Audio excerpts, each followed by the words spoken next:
Welcome back to Pakistan آج رات. حیدر عباس رضوی صاحب ہمارے ساتھ پروگرام میں موجود ہیں. حیدر صاحب, میں نے اپنے انٹروڈکشن میں کہا تھا کچھ ایسے کویشچنز ہیں جس کو بڑا ڈیفینسولی کھیلتے ہیں یا پھر جیسے کرکٹنگ ٹرمز میں ویل لیفٹ.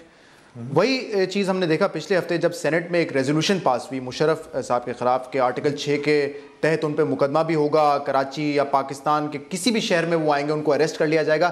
متحدہ قومی موومنٹ نے کوئی موقف نہیں دیا اس پر کہ وہ چاہتے ہیں ٹریجن کیس ان پہ بنے یا نہ بنے. دے ور آؤٹ آف اٹ. کیوں؟ ہم جو ہے وہ سلیکٹو جسٹس کے خلاف ہیں اور ہم کہتے ہیں کہ اگر آرٹیکل 6 لگے گا تو پھر پاکستان کے تمام ڈکٹیٹرز جنہوں نے آئین کو توڑا ہے ان کے اوپر ہونا چاہیے, کیونکہ آرٹیکل 6 میں صرف آرٹیکل 6(1) نہیں ہے شہزاد, آرٹیکل 6(2) بھی ہے, 6(3) بھی ہے. تو یہ سلیکٹو جسٹس کے MQM خلاف ہے کہ آپ جسٹس کے لیے بھی پک اینڈ چوز کریں, آپ پھر سب کے لیے لائیں, کیونکہ اگر وہ ڈکٹیٹرز اب موجود نہیں ہیں تو ان کے ایڈنگ اینڈ ابیٹنگ والے تو موجود ہیں نا.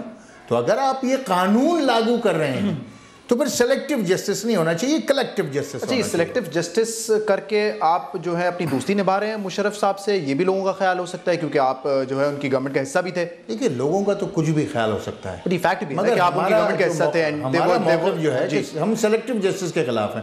اگر 2 آدمیوں نے چوری کی ہے تو آپ ایک کو سزا دیں اور ایک کو نہ دیں, تو یہ تو ناانصافی ہے. یہ اگر آپ اس طرح دیکھ لیں کہ جو ڈکٹیٹر ابھی زندہ ہے اس سے شروعات کرتے ہیں اور دیکھتے ہیں. یہی تو بتا رہا ہوں کہ آرٹیکل 6 میں صرف ایک آدمی کے خلاف جو ہے یہ انووک نہیں ہوتا میرے بھائی, جو سپورٹ کرے گا ایمرجنسی کو, جو آئین کو ایڈنگ اینڈ ابیٹنگ جو ہے وہ بھی ہیں ان میں.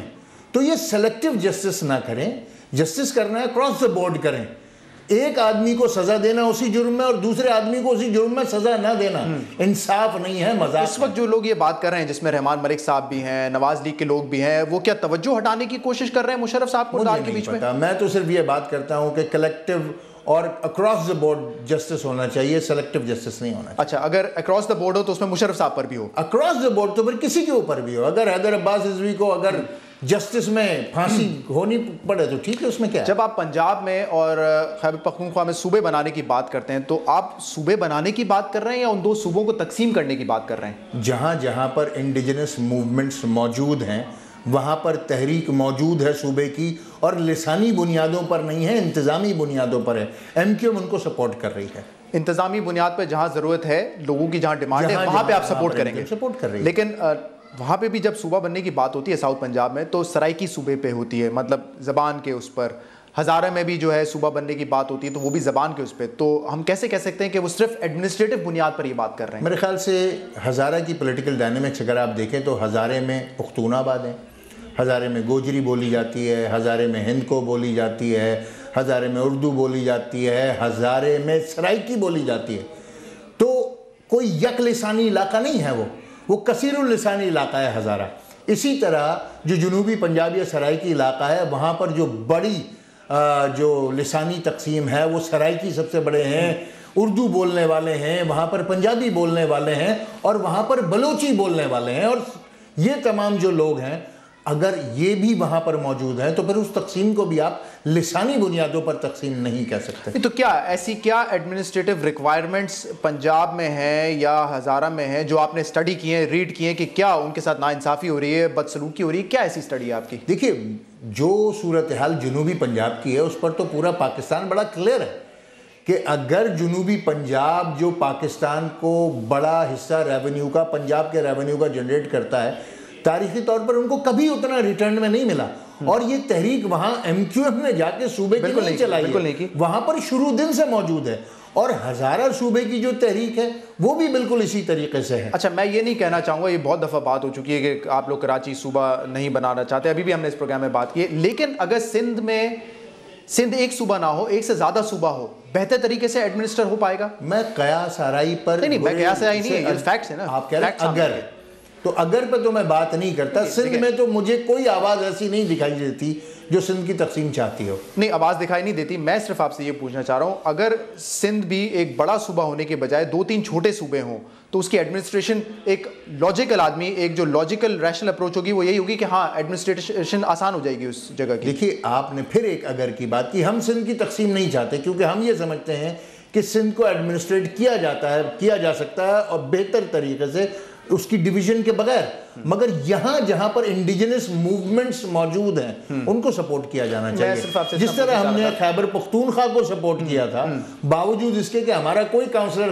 خیبر پختونخوا میں موجود نہیں تھا، ہم نے اس کو سپورٹ کیا تھا. آج بھی انٹیریئر سندھ میں خاص طور پہ جیسے ہی پنجاب کے بارڈر کے ہم قریب جاتے ہیں، ظاہر سی بات ہے وسائل وہ تو نہیں ملتے ان کو جو کراچی حیدرآباد میں ملتے ہیں. چیف منسٹر ہاؤس اتنا دور ہے، گورنر ہاؤس اتنا دور ہے. تو صرف اگر ایڈمنسٹریٹو بنیاد پہ آپ سپورٹ کرتے ہیں، اینڈ اف یو تھنک کہ اگر ایڈمنسٹریٹولی یہ بہتر آپ اس کو ہینڈل کر سکتے ہیں، تو پھر تو آپ کو خود انیشیٹ کرنا چاہیے نا یہ آواز کہ میں تو آپ سے یہی کہہ رہا ہوں کہ اگر ایڈمنسٹریٹولی اس کو بہتر بنا لیا جائے تو کوئی گنجائش باقی بچتی نہیں ہے. تو آپ خود مگر جہاں پر انڈیجنس موومنٹس موجود ہیں وہاں پر، اور جہاں تک آپ سندھ کی بات کر رہے ہیں تو سندھ تو کراچی سندھ کا دارالخلافہ ہے اور ہم تو دارالخلافہ میں بیٹھے ہیں. یہ بات تو کہیں نہ کہیں کارنر آف دا مائنڈ ہے نا کہ اگر آپ سمجھتے بھی ہیں کہ سندھ بہتر ایڈمنسٹر ہو سکتا ہے، لیکن آپ کبھی بات نہیں کریں گے کیونکہ لوگوں کا پھر وہی جناپور کے طرف اشارہ جائے گا. اس کو کسی بھی اینگل سے لے لیں مگر ہم سندھ کی تقسیم کے خلاف ہیں. ٹھیک ہے، ایک آخری سوال میں کرنا چاہ رہا ہوں، پروگرام وائنڈ اپ کرنا ہے میں نے. پیٹرول کی پرائسز میں اضافہ ہو رہا ہے 3 روپے سے لے کر 5 روپے، اور ڈیزل میں بھی 2-2.5 روپے ہوگا. پہلے ایک دفعہ ہوا تھا، آپ لوگ حکومت سے باہر آ گئے. لوگ سوال کرتے ہیں کہ اس وقت حکومت سے باہر آ گئے اب نہیں آئے، کیا اس وقت وجہ پیٹرول پرائسز نہیں ڈاکٹر ذوالفقار مرزا تھا؟ میرے خیال سے اس وقت ڈاکٹر ذوالفقار مرزا کا ایشو ایگزسٹ وہ سی ڈی والا جو ہوا تھا کراچی چیمبر آف کامرس میں، جو ہے کراچی چیمبر آف کامرس میں 16 دسمبر کو اس وقت تو ایگزسٹ بھی نہیں کرتا تھا یہ ایشو. وہ اتنے اس حد تک نہیں پہنچے تھے، لیکن وہ کراچی چیمبر میں جو ایک انہوں نے میں صرف آپ کو یہ بتانا چاہتا ہوں کہ چیزیں جو کہ مینجمنٹ کا ایشو ہے، اور خاص طور پر وہ مینجمنٹ جو پولیٹیکل ارینجمنٹ اور پولیٹیکل مینجمنٹ پاکستان پیپلز پارٹی اور ایم کیو ایم کے درمیان موجود ہے، اس میں وہ عام طور پر مشکلات کا شکار رہتی ہے. اگر فیڈرل لیول پر نہیں تو پروونشل لیول پر ضرور ہے. ٹھیک ہے، پیٹرول پرائسز بڑھنے سے حکومت سے باہر نہیں آئیں گے آپ؟ دیکھیے اگر تو یہ بہت زیادہ ضروری ہے، گو کہ ہم اس کو سپورٹ نہیں کرتے. اگر یہ ضروری ہے تو ہم اس کو سپورٹ بالکل بھی نہیں کریں گے. ہم نے اس کا آلٹرنیٹ سولوشن دیا ہوا ہے کہ آپ ان لوگوں کو ٹیکس کریں جن کو آپ ٹیکس نہیں کر رہے. حیدر عباس صاحب بہت بہت شکریہ پروگرام میں شامل ہونے کے لیے. ہمارے ساتھ ناظرین حیدر عباس رضوی صاحب سے ہم ایکسکلوسیو گفتگو کر رہے تھے کہ متحدہ قومی موومنٹ کی آئندہ دنوں میں سیاست کیا ہوگی. پروگرام آپ نے دیکھا، فیڈ بیک آپ فیس بک کے ذریعے اور ای میل کے ذریعے میں بھیج سکتے ہیں. پاکستان آزاد کی ٹیم آپ سے ملاقات کرے گی کل. آپ دیکھتے رہیے CNBC پاکستان.